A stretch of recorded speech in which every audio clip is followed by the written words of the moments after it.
자, 얼마 전에 한 언론에 집 없는 30대는 중산층 진입 가능성이 없다고, 그게 70%가 그렇게 답을 했다는 겁니다. 그래서 우리 사회의 젊은 세대가 중산층으로 진입하는 부분을 막는 가장 큰 부분이 집 문제다, 이렇게 지금 이야기가 나왔어요. 그래서 최근에 부동산 폭등으로 인해 가지고 그야말로 젊은 사람이 중산층의 꿈을 다 내려놓고 있다는 거예요. 그래서 정부의 연구소가 조사한 자료에 따르면 한국의 사회적 자본이라는 보고서에 대도시의 지역 집값 과열 상승으로 인해 무주택 중산층 서민이 겪는 위화감이 사회 이동성 인식을 낮추는 요인이다. 쉽게 이야기하면 사회 이동성이라는 게 이 낮은 계층에서 높은 계층으로 신분이 이렇게 상승하는, 즉 누구나 노력만 하면 중산층이나 고소득층으로 갈 수 있는 기회가 열려 있는가 하는 것을 의미하는 거죠. 총리실사나 경제인문사회연구회가 통계청 사회조사 자료를 가지고 분석한 결과에 따르면 무주택자의 첫 내 집 마련을 염두에 두는 시기인 30대에서 사회 이동성에 대한 인식이 낮더라는 겁니다. 그래서 그 말이 뭔가 하면 이 전세주택 거주자의 세대 내 계층 이동 가능성에 대한 긍정 답변이 39.4로 자가 보유자의 긍정 답변 51.8보다 12.4%나 낮았다는 거예요. 그러니까 30대에 전세 사는 사람이 자기 신분이 바뀔 건가 하는 부분에 대해 아주 낮게 답하더라는 거예요. 부의 대물림을 의미하는 세대 간 계층 이동 가능성에 대해서도 자가 보유자는 65.6%인데 전세 보유자는 55.2%라는 거예요. 그래서 내가 본인 세대에서 계층 이동 가능성이 있냐라고 물으니까 그럴 가능성이 없다라고 대답한 사람이 70%가 나왔다는 겁니다. 그래서 30대가 계층 이동에 대해 절망하고 있다라는 정부 조사도 나왔는데요. 오늘 아침에 보도된 한 그 기사에 따르면 31살 묵은 이 여자는 대출 없이 27억짜리 집을 사고 생활비는 엄마 카드, 아빠 카드로 쓴다. 그래서 강남에 최근에 부동산 붐이 불었는데 이 부동산을 산 사람들 중에 상당히 많은 사람이 30대더라, 이런 이야기입니다.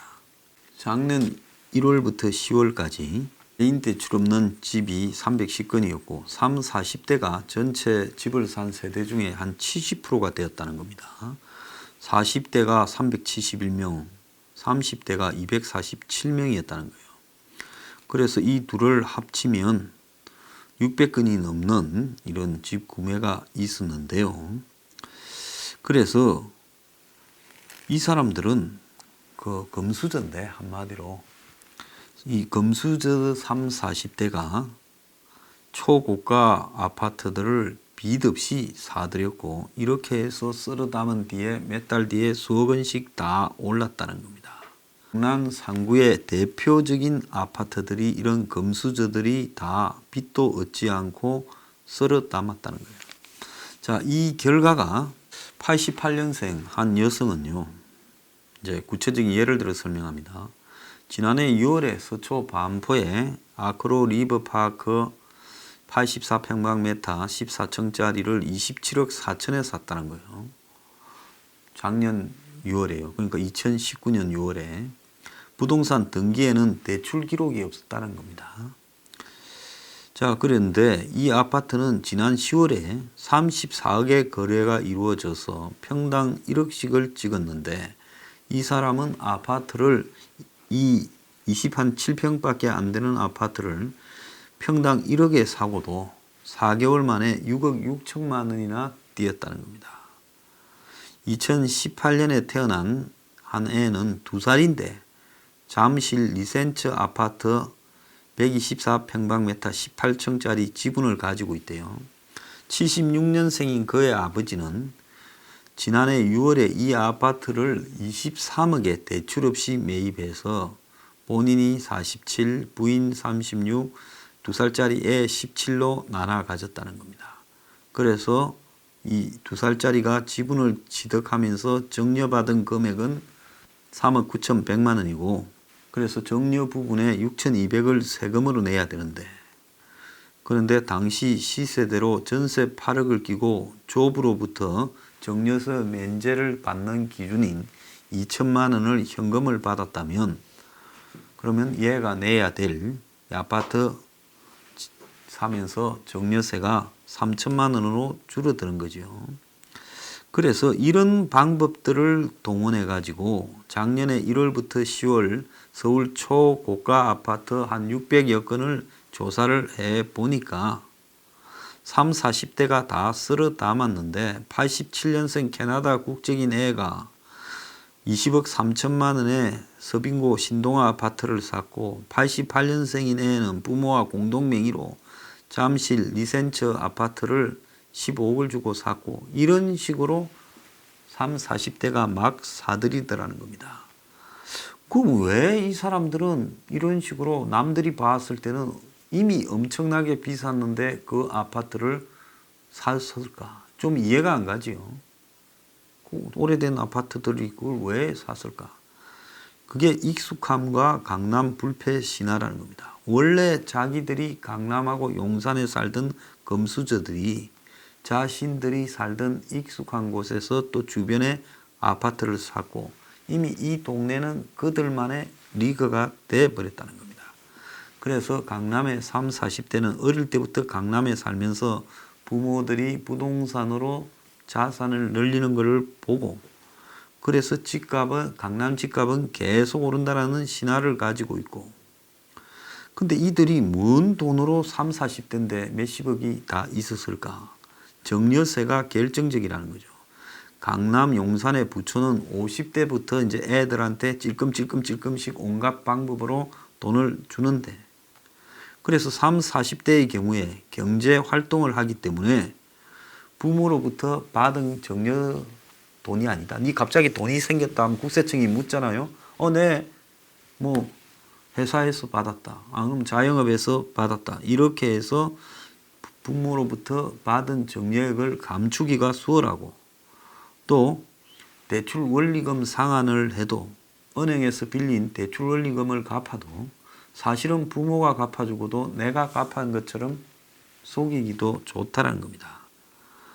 그래서 초고가 아파트 중에 20대와 미성년자가 1.2%밖에 없는 것은 이들은 돈이 나올 구멍을 설명할 수가 없기 때문에 이미 강남에서도 이런 거는 다 아니까 이런 사람들한테는 안 하고, 그래서 전국 평균보다 더 작대요. 20대나 미성년자는요. 그래서 알아서들 다 잘 하더라 하고 은행 관계자는 이야기를 합니다. 실제 강남의 금수저들은 결혼을 하고 독립을 한 이후에도 엄마 카드, 아버지 카드 등으로 생활을, 비용을 그걸로 쓴다는 거죠. 그러니까 엄마, 아버지가 자식들한테 카드 줘갖고 그걸로 생활비로 쓰고 있다는 겁니다. 그래서 이런 현실에서 저희 정부가 지금 부동산을 가지고 문재인이 오늘도 부동산을 두들겨 잡겠다 이야기를 해봤자 황당한 소리고, 자사고나 외고, 특목고 등을 두들겨 잡겠다 하니까 강남에 30, 40대가 지금 더 열심히 사고 있다는 거야. 또 기회라는 거죠. 왜? 특목고나 이런 것 때문에 그 지역에 남아있던 사람이 이제 이런 게 없어지면 전부 강남의 8학군으로 간다는 거죠. 일반 학교, 강남 일반 학교지만 고급 학교에. 그러니까 더 부동산이 폭등할 수밖에 없다라는 겁니다. 자, 이 이면에요. 지금 우리나라의 부동산 폭등에 제가 중국계 자본이 최근에 중국의 시진핑 부패 척결 등에 한국에 들어와가 버닝썬 같은 통로 등을 통해 들어와서 부동산을 막 사들이고 있는 것 아니냐, 그런 의심을 가졌는데 실제로 이런 내용들이 지금 많이 있다는 겁니다. 지금 외국인이 국내 고가 아파트를 사가지고 단타 매매를 했을 때 자, 이들은 자기 나라에 집이 없다 하는 서류를 허위 제출해도 우리가 확인할 방법이 없고, 또 자기 고국이나 제3국으로 근무지를 옮기게 돼서 팔게 됐다 이래 주장을 해도 또 막을 방법이 없다는 거예요. 왜 그런가 하면 외국인이 작정하고 납세를 피하면 정부가 아무 방법이 없다는 거예요. 양도세 규정 예외 조항 중에 주택 소유자가 일시적 이주택, 근무지 이전, 질병 요양 등 사유가 있을 때 1년 이상을 거주를 충족하면 양도세 중과세를 면제한다고 되어 있어요. 그러니까 외국인들이 시세 차익을 노리고 이런 핑계를 대면서 팔게 되면 세금을 매기기도 쉽지 않은데요. 그래서 이런 국내에 비거주하는 외국인들이 이런 식으로 부동산을 사재끼면서 이번에 부동산 파동에도 또 한 축을 이렇게 기여를 했다. 이렇게 보이는 겁니다. 그래서 실제로 국내의 주택 매수자 중에 외국인 비중이 한 30%쯤 작년에 늘었다는 거예요. 그래서 중국인들이 집중적으로 수도권에 부동산을 매입한 걸로 나오고 있습니다. 그래서 외국인의 부동산 거래에 대해서는 저는 등록제를 시시해서 철저하게 차단해야 된다 생각합니다. 자, 이 반면에요.